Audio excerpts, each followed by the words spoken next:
Cemaat bir bura baxın, kameraya baxın. Kaldırın biraz. Amin. Hə, qaldırın bura. Hələ yemək gəlməyib, yemək gözləyirik. Menyuda nə var? Çıxan bilirəm. Bir də aş desin olmalı. Gəlib çıxmışıq. Bu alpinisti çəkmək lazımdır. Sən nə varsan orada?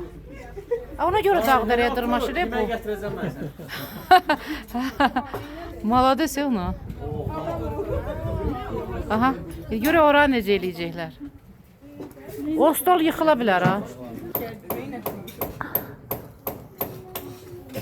Boş vaxtlarında Marvel'da Spider-Man olur.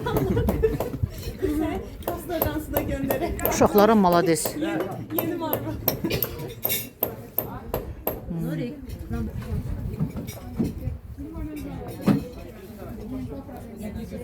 Da 43 nəfər bizim turumuzdur. Hamı burada yoxdur.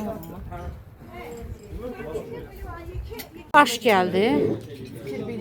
İndi hara qoyma qızlar, kömək eləyin. Mən videomanlıq eləyirəm. Aha. Aş gəldi, sıra əlləri keçdi ağzına. Baxmırsınız bura, video baxmırsınız. Hə, yoxsa yemək maraq. Doyandan sonra interesno. Gör necə acdılar, gör nə qədər əziyyət çəkiblər. Hə, mənə aşsan, ölürsən acından.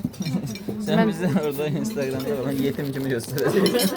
Yetim ya, biz əziyyət çəkmişik, biz 10 kilometr yol getmişik. Əziyyət çəkmişik ki, yemək bizim haqqımızdır. Şöbə xadidə ki, mən bu yetimləri yığmışam. Hə, deyim istəyirsən. Təzdən başlayayım çəkməyə deyim. Ay, sağ ol. Hə. O birisi yetimlərə də veriblər, hə, onları.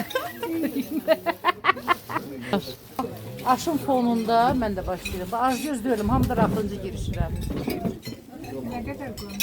Bu neçə xoş yapın.